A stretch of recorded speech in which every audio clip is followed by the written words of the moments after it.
Hello hello नमस्कार दोस्तों। Good morning, सुप्रभात सभी को। चलिए आइए दोस्तों, आज की क्लास शुरू करते हैं। और हाँ दोस्तों, आज हम उसी तो संविधान सभा के बारे में बात कर रहे थे। कल एक लेक्चर उस पर हो चुका है हमारा। चलिए आइए उसके आगे हम बात करते हैं।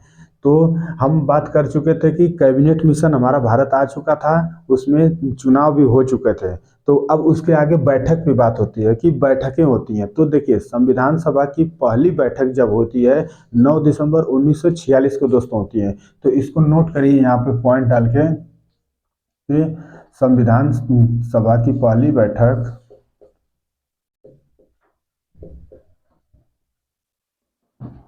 संविधान सभा की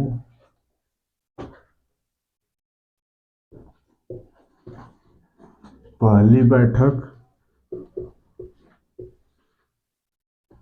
9 दिसंबर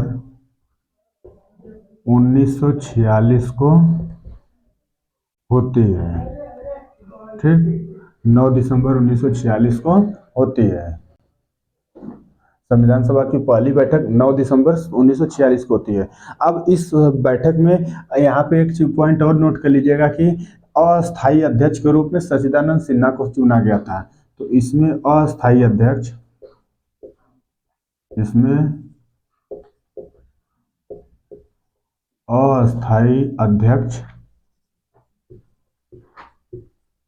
अस्थायी अध्यक्ष कौन थे? सच्चिदानंद सिन्हा थे।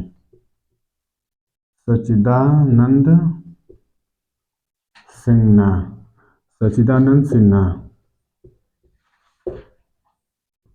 थे। ठीक, देखिए पहली बैठक हुई थी 9 दिसंबर 1946 को। इसको थोड़ा अंडरलाइन कर दीजिएगा या बॉक्स बना के लिख लीजिए। बड़ा ही इंपॉर्टेंट पॉइंट है ये दोस्तों कि पहली बैठक, संविधान की पहली बैठक कब हुई थी? तो 9 दिसंबर 1946 को हुई थी। और उस समय अस्थायी अध्यक्ष कौन थे? हमारे सच्चिदानंद सिन्हा थे। अब हम लोग बात कर लेते हैं अगली पॉइंट नेक्स्ट पे। 2 दिन बाद और एक बैठक होती है 11 दिसंबर को। तो 11 दिसंबर 1946 को 11 दिसंबर 1946 को अस्थायी अध्यक्ष के रूप में डॉक्टर राजेंद्र प्रसाद को चुना गया है। अस्थायी अध्यक्ष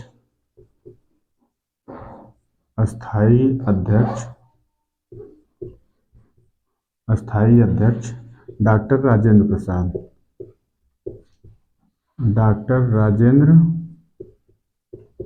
प्रसाद को बनाया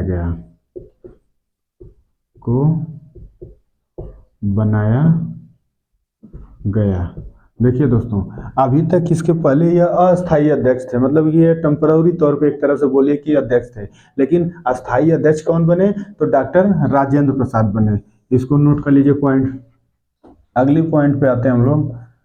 2 दिन बाद एक फिर बैठक होती है 13 दिसंबर 1946 को दोस्तों। उसमें क्या होता है? उसमें उद्देश्य प्रस्ताव को लाया जाता है। और कौन लाते हैं उद्देश्य प्रस्ताव को? तो पंडित जवाहरलाल नेहरू द्वारा उद्देश्य प्रस्ताव को लाया जाता है। तो वही नोट करिए यहाँ पे 13 दिसंबर 1946 को उद्देश्य प्रस्ताव लाया जाता है। उद्देश्य प्रस्ताव लाया जाता है या पेश किया जाता है।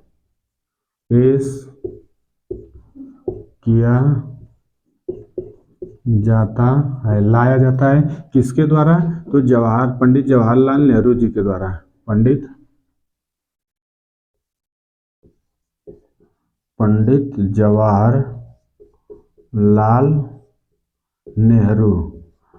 जवाहरलाल नेहरू द्वारा पेश किया जाता है। पंडित जवाहरलाल नेहरू द्वारा लाया जाता है। अच्छा, अब बात कर लेते हैं हम लोग। देखिए दोस्तों, यह उद्देश्य प्रस्ताव किस चीज का प्रस्ताव आया था? यह प्रस्ताव आया था संविधान को बनाने का। इस संविधान सभा के बारे में बात करने के लिए कि हमारा एक संविधान किस तरह का बनेगा, क्या होगा, उसके बारे में पूरा उसका खाका या कहिए एकदम पूरा ढांचा उसका तैयार करने के लिए उद्देश्य प्रस्ताव लाए थे, पेश किए थे। कौन पेश किए? पंडित जवाहरलाल नेहरू जी। 13 दिसंबर 1946 को उद्देश्य प्रस्ताव लाया जाता है। लेकिन क्या दोस्तों वह उसी समय पास हो जाता है? तो नहीं, वह पास होता है 22 जनवरी 1947 को पास होता है।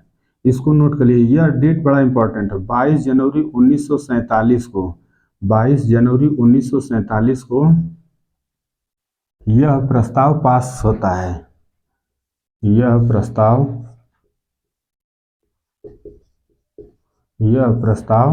पास किया जाता है, या कहिए अंगीकृत किया जाता है, पास किया जाता है। ठीक, पास किया जाता है।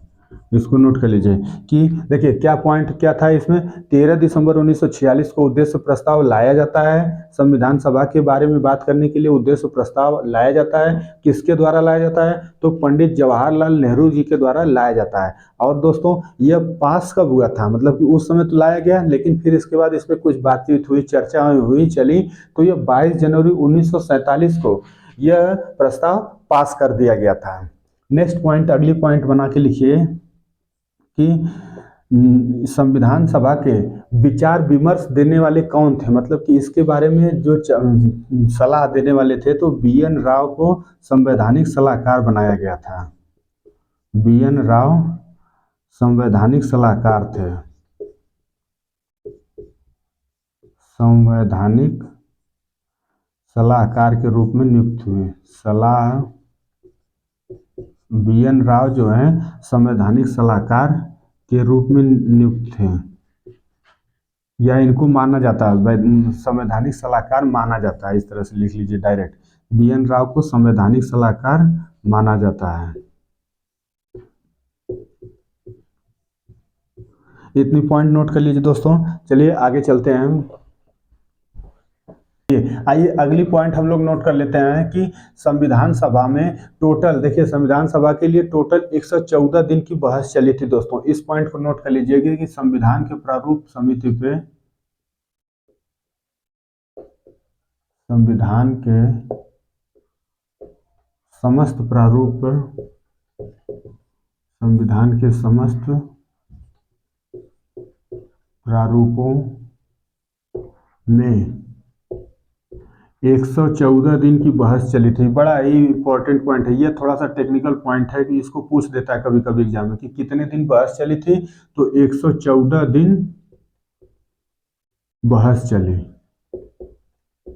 114 दिन बहस चली थी। ठीक, इसको नोट कर लीजिएगा और इसको बॉक्स में कर लीजिएगा दोस्तों। क्या कि संविधान के समस्त प्रारूप, जो मतलब प्रारूप थे उस पे, उसके प्रारूप जो बनाने के बारे में चर्चाएं जो हो रही थी, तो वह 114 दिन बहस चली थी, जिसमें आगे नोट कर लिए, जिसमें 284 सदस्यों ने हस्ताक्षर कर अपनी सहमति प्रदान की थी। मतलब इसको बहस पे 284 सदस्यों ने अपनी हस्ताक्षर किए थे, जिसमें 284 सदस्यों ने हस्ताक्षर कर 284 सदस्यों ने हस्ताक्षर कर अपनी सहमति प्रदान की थी। अपनी सहमति प्रदान की, मतलब कि दी, अपनी सहमति से वह हस्ताक्षर किए, प्रदान की। देखिए क्या पॉइंट क्या है कि संविधान के समस्त प्रारूपों में 114 दिन की बहस चली थी, जिसमें 284 सदस्यों ने हस्ताक्षर कर अपनी सहमति प्रदान कर दी थी। आगे अगला पॉइंट बना के लिखिए, एक और पॉइंट कि संविधान को देखिए बनाने में दोस्तों, संविधान के प्रारूप पे बहस चली थी, लेकिन संविधान को बनाने में कितना समय लगा था यह अलग है। तो नोट करिए आइए कि संविधान को बनाने में, हमारा जो संविधान है, संविधान को बनाने में 2 वर्ष, संविधान को बनाने में 2 वर्ष 11 माह 18 दिन, टोटल देखिए इतना लगा, 2 वर्ष 11 माह 18 दिन। इसको भी अंडरलाइन कर लीजिएगा।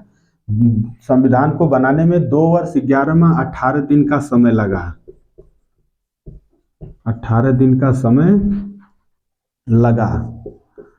देखिए ये तो हो गया एक पॉइंट कि कितना समय लगा, ये लगभग सबको मालूम रहता है, 2 वर्ष 11 माह 18 दिन का समय लगा था। लेकिन कभी कभी पूछ लेता है क्वेश्चन में कि कितना पैसा खर्च हुआ था संविधान को बनाने में। तो टोटल लिख लीजिएगा कि संविधान को बनाने में टोटल पैसा यहाँ नोट कर लीजिएगा कि संविधान को बनाने में संविधान को बनाने में टोटल, मतलब संविधान को बनाने में 64 लाख रुपया खर्च हुआ था। 64 लाख रुपया, ठीक। राउंड फिगर में वैसे वैल्यू तो 63,97,725 है, लेकिन राउंड फिगर में आप याद कर लीजिएगा 64 लाख, या किसी किसी बुक में 65 लाख भी देता है तो वो भी सही है। 64 लाख रुपया, 64 लाख रुपया लगा, ठीक। संविधान को बनाने में टोटल पैसा कितना लगा था? 64 लाख रुपया लगा, ठीक। इसको नोट कर लिया। एग्जैक्ट डाटा किसी को चाहिए तो एग्जैक्ट डाटा है 63,97,625, ठीक। यह एकदम एक्यूरेट डाटा है, लेकिन राउंड फिगर में याद कर लीजिएगा 64 लाख, तो यही काम आपको देगा। इस पॉइंट को भी नोट कर लीजिए दोस्तों। देखिए जितना अंडरलाइन कर रहे हैं यह लगभग पूछे हुए क्वेश्चन है, प्रीवियस ईयर के हर एग्जाम में किसी न किसी एग्जाम में पूछा जरूर है ये सब क्वेश्चन। तो संविधान को बनाने में देखिए 2 वर्ष 11 माह समय लगा था, लेकिन उसके प्रारूप चर्चा में बहस कितना हुआ था? तो 114 दिन उसकी बहस चली थी और 284 सदस्यों ने हस्ताक्षर किया था। इसी में एक पॉइंट और लिख लीजिए कि जिसमें 8 महिलाएं थी। यहाँ पे नोट करके बना लीजिएगा कि जिसमें 8 महिलाएं थी। देखिए दोस्तों ये थोड़ा सा एक पॉइंट छूट रहा था। देखिए मेरा ये सिद्धांत है कि कोई पॉइंट छूट न पाए दोस्तों, सभी लिख लीजिए। तो 284 सदस्यों ने हस्ताक्षर किया जिसमें 8 महिलाएं थे, इसको भी नोट कर लीजिए, जिसमें 8 महिलाएं शामिल थी, ठीक। जिसमें 8 महिलाएं शामिल थी और 2 वर्ष 11 माह समय लगा था। नोट कर लीजिए इसको। चलिए आइए आगे हम बात करते हैं। चलिए आइए दोस्तों अगली पॉइंट हम नोट करते हैं कि संविधान में देखिए कितने अनुच्छेद थे, कितनी अनुसूचियां थी और कितने भाग हैं, ये भी जानना जरूरी है। तो इसका एक पॉइंट बना लीजिए कि संविधान में, पहले की बात बोल रहे हैं कि जब ये संविधान बना था उस समय संविधान में 395 अनुच्छेद, 395 अनुच्छेद, 395 अनुच्छेद, 22 भाग और 8 अनुसूचियां, 8 अनुसूची, ठीक। 8 अनुसूचियां थी जब यह संविधान बना। उस समय कितना, हमारे वर्तमान पहले 395 अनुच्छेद, 8 अनुसूचियां और 22 भाग थे, लेकिन अब वर्तमान में क्या है इसको भी जान लीजिए कि वर्तमान में 495 प्लस अनुच्छेद हो चुके हैं, ठीक। 495 प्लस अनुच्छेद हो चुके हैं आर्टिकल। किसी किसी बुक में 468 भी दिया रहता है, 468 प्लस, तो 495 अनुच्छेद प्लस हो चुके हैं। 12 अनुसूचियां हो चुकी हैं अपने पास। अनुसूची का एक वीडियो हम बना चुके हैं दोस्तों, उसमें पूरी अनुसूची के बारे में बात की 1 से लेकर 12 तक का। और 12 अनुसूची हो गए। देखिए यहाँ पे भाग वाले में डिफरेंट है, किसी किसी बुक में 22 भाग भी दिया अभी तक, वैसे 22 भाग ही हैं, लेकिन किसी किसी बुक में 25 भाग भी दे रखा है। तो इसमें कंफ्यूज होने की जरूरत नहीं है। देखिए अगर एग्जाम में अगर ये क्वेश्चन आ गया तो ऑप्शन में अगर 22 दिया रहेगा तो 22 सही मार के आइएगा, तो 25 नहीं देगा। अगर 25 देगा तो 22 नहीं देगा। तो मतलब कि वर्तमान में 495 प्लस अनुच्छेद हो चुके हैं, 12 अनुसूचियां हैं और 22 भाग ही हम पढ़ाते हैं, 22 भाग ही पढ़ेंगे आप लोग, ठीक। जानकारी के लिए नोट रखे रहिएगा कि अगर 25 दिया है दोस्तों तो कंफ्यूजन मत में आइएगा। तो 22 भाग इस समय वर्तमान में है, इसको नोट कर लीजिए कि वर्तमान में 495 अनुच्छेद, 12 अनुसूचियां और 22 भाग हैं। आइए आगे हम लोग बात कर लेते हैं कि अब तो यहाँ बात हो गई हमारे ही संविधान के पूरे उद्देश्य प्रस्ताव आ गया, पारित हो गया।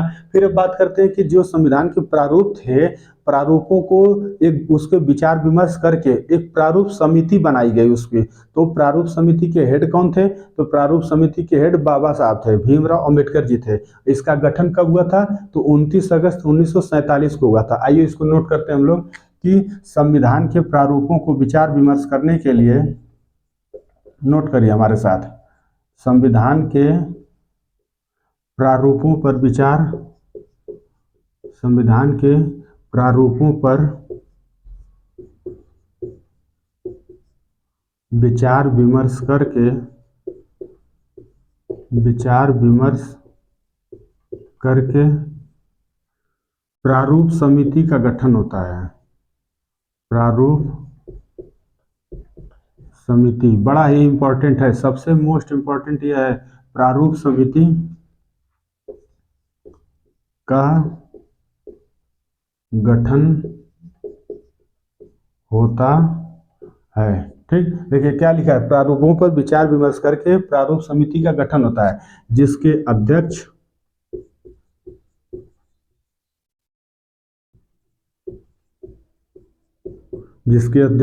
डॉक्टर भीमराव अंबेडकर जी थे। डॉक्टर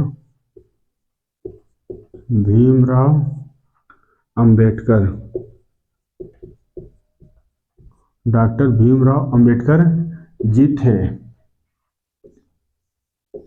डॉक्टर भीमराव अंबेडकर जी थे।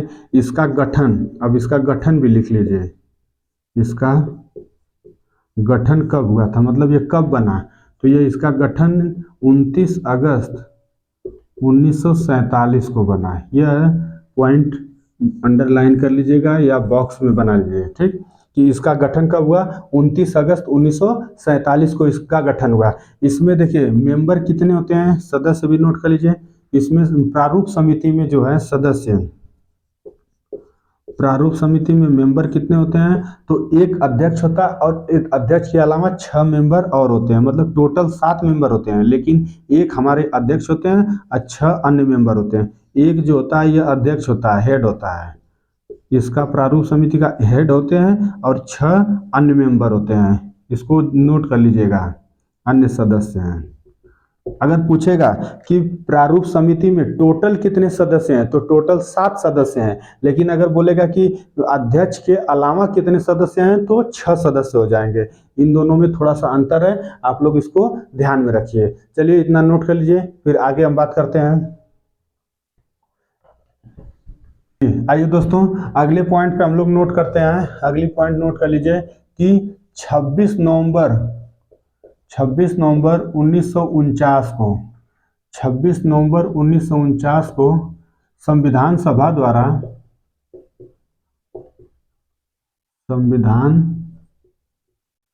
द्वारा क्या होता है, देखिए 26 नवंबर 1949 को संविधान सभा के द्वारा संविधान को अंगीकृत कर दिया जाता है। अंगीकृत का मतलब कि उस दिन स्वीकार कर लिया जाता है, उसको एकदम पास कर दिया जाता है। तो वही पॉइंट नोट करना है यहाँ पे कि 26 जनवरी 1949 को संविधान सभा द्वारा संविधान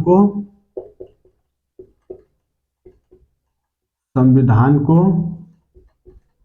अंगीकृत कर दिया जाता है। अंगीकृत कर दिया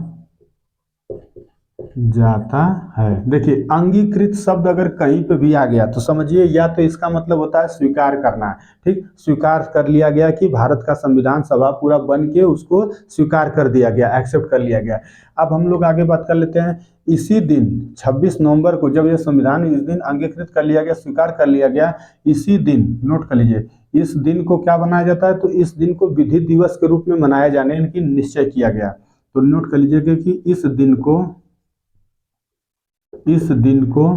विधि दिवस के रूप में, विधि दिवस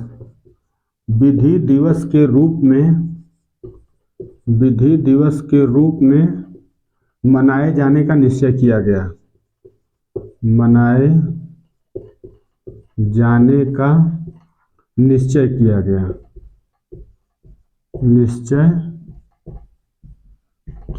गया। नोट कर लीजिए इसको, पॉइंट को दोस्तों। पूछ सकता है कि विधि दिवस कब मनाया जाना शुरू हुआ, तो 26 नवंबर 1949 को जब संविधान अंगीकृत कर दिया गया, तो अब से 26 नवंबर की डेट जो है, 26 नवंबर को विधि दिवस के रूप में मनाया जाने लगा। तो पूछ सकता है कि विधि दिवस कब मनाया जाता है, तो 26 नवंबर को मनाया जाता है। आगे पॉइंट नोट करिए कि अब इसी विधि दिवस को अंबेडकर जी की 125वीं जयंती पर इसका नाम बदल के संविधान दिवस कर दिया गया। तो इसको नोट कर लीजिएगा कि भीमराव अंबेडकर जी के, डॉक्टर भीमराव अंबेडकर जी की 125वीं जयंती पर, 125वीं जयंती 125वीं जयंती के उपलक्ष्य में 125वीं जयंती के उपलक्ष्य में 125वीं जयंती के उपलक्ष्य में विधि दिवस का नाम बदलकर विधि दिवस का नाम बदलकर विधि दिवस का नाम बदलकर संविधान दिवस रख दिया गया। संविधान दिवस कर दिया